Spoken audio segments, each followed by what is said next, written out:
11 super smart books every intellectually curious person should read.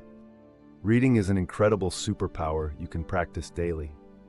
If you are really serious about improving how you think, upgrading your perception of the world, improving your blind spots, making better judgments, and succeeding in life and career, invest in great books. Historian Barbara Tuchman once said this about the power of books. Books are the carriers of civilization. Without books, history is silent, literature dumb, science crippled, thought and speculation at a standstill. Without books, the development of civilization would have been impossible. They are engines of change, as the poet said, windows on the world, and lighthouses erected in the sea of time. They are companions, teachers, magicians, bankers of the treasures of the mind. Books are humanity in print. Books are the most accessible and wisest of counselors. But not every book should be devoured. Some are to be tasted, and others digested thoroughly. If you are intellectually curious, you will find some of these books very useful. How are humans able to think, dream, feel, create, and understand ideas, theories, and concepts? Andy Clark has answers. Surfing Uncertainty, Prediction, Action, and the Embodied Mind by Andy Clark. We are not cognitive couch potatoes, idly awaiting the next input. So much as proactive predictivores, nature's own guessing machines, forever trying to stay one step ahead by surfing the incoming waves of sensory stimulation. The idea that the brain is, at least in part, and at least sometimes, acting as some form of prediction engine has a long history, stretching from early work on perception all the way to recent work in deep learning. A practical playbook for technological convergence in our modern era. The future is faster than you think. How Converging Technologies Are Transforming Business, Industries, and Our Lives by Peter H. Diamandis and Stephen Kotler. The point is this: being able to see around the corner of tomorrow and being agile enough to adapt to what's coming have never been more important. And in 3 parts, that's exactly what this book will do. The Law of Accelerating Returns. Ray Kurzweil did the math and found that we're going to experience 20,000 years of technological change over the next 100 years. Essentially, we're going from the birth of agriculture to the birth of the internet twice in the next century. This means paradigm shifting, game changing, nothing is ever the same again breakthroughs, such as affordable aerial ride sharing, will not be an occasional affair. They'll be happening all the time. A pragmatist turns towards concreteness and adequacy, towards facts, towards action. Pragmatism, a new name for some old ways of thinking by William James. I know that you, ladies and gentlemen, have a philosophy, each and all of you, and that the most interesting and important thing about you is the way in which it determines the perspective in your several worlds. You must bring out of each word its practical cash value, set it at work within the stream of your experience. It appears less a solution than as a program for more work, and more particularly as an indication of the ways in which existing realities may be changed. Theories thus become instruments, not answers to enigmas, in which we can rest.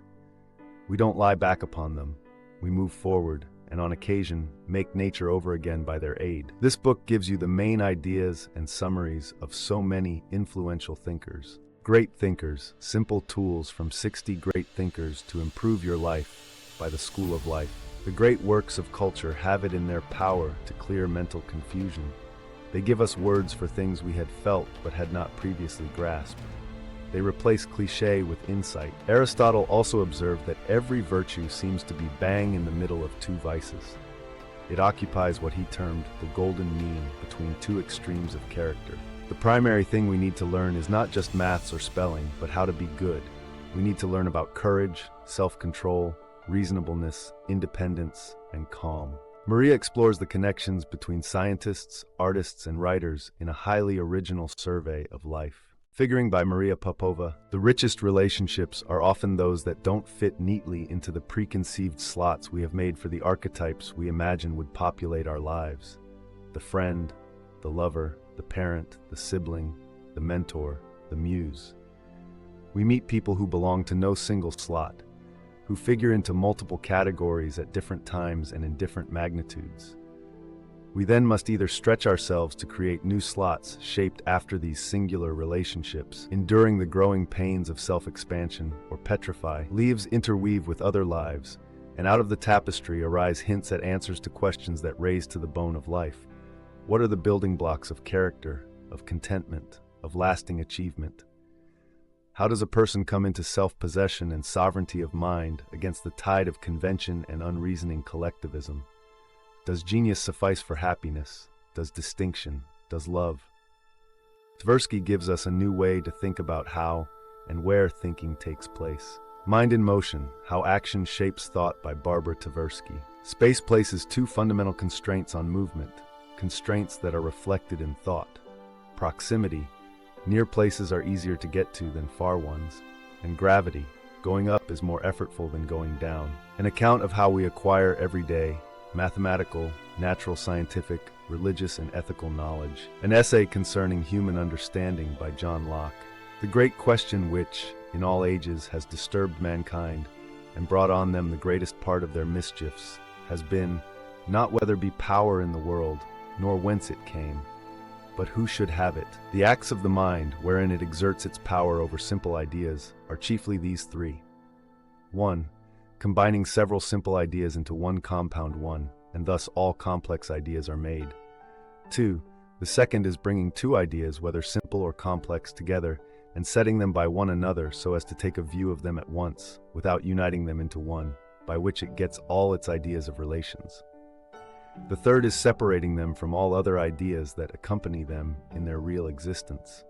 This is called abstraction, and thus all its general ideas are made. A collection of short works from American physicist Richard Feynman, including interviews, speeches, lectures, and printed articles. The Pleasure of Finding Things Out, the best short works of Richard P. Feynman by Richard P. Feynman. We absolutely must leave room for doubt, or there is no progress and there is no learning. There is no learning without having to pose a question, and a question requires doubt. People search for certainty, but there is no certainty. People are terrified. How can you live and not know? It is not odd at all. You only think you know as a matter of fact, and most of your actions are based on incomplete knowledge, and you really don't know what it is all about, or what the purpose of the world is, or know a great deal of other things. It is possible to live and not know. I can live with doubt and uncertainty and not knowing. I think it's much more interesting to live not knowing than to have answers that might be wrong. Rollo analyzes life as we are living it. Man's Search for Himself by Rollo May. The human being cannot live in a condition of emptiness for very long. If he is not growing towards something, he does not merely stagnate. The pent-up potentialities turn into morbidity and despair, and eventually into destructive activities. Finding the center of strength within ourselves is in the long run the best contribution we can make to our fellow men. One person with indigenous inner strength exercises a great calming effect on panic among people around him. This is what our society needs, not new ideas and inventions, important as these are, and not geniuses and supermen, but persons who can be, that is, persons who have a center of strength within themselves. Do time and space exist? And what exactly is reality? Carlo explains in the simplest way possible. Reality is not what it seems. The Journey to Quantum Gravity by Carlo Rovelli. Things change only in relation to one another. At a fundamental level, there is no time. We are all in the depths of a cave, chained by our ignorance, by our prejudices, and our weak senses reveal to us only shadows. If we try to see further, we are confused, we are unaccustomed, but we try. This is science. Scientific, the incompleteness and the uncertainty of our knowledge, our precariousness, suspended over the abyss of the immensity of what we don't know, does not render life meaningless. It makes it interesting and precious. Daniel offers practical, evidence-based guidance for living longer and better. Successful Aging, a neuroscientist explores the power and potential of our lives by Daniel J. Levitin. Don't retire. Don't stop being engaged with meaningful work. Look forward. Don't look back. Reminiscing doesn't promote health. Exercise. Get your heart rate going, preferably in nature. Embrace a moderated lifestyle with healthy practices. Keep your social circle exciting and new. Spend time with people younger than you. See your doctor regularly, but not obsessively. Don't think of yourself as old, other than taking prudent precautions. Appreciate your cognitive strengths, pattern recognition, crystallized intelligence, wisdom, accumulated knowledge. Promote cognitive health through experiential learning. traveling, spending time with grandchildren, and immersing yourself in new activities and situations. Do new things.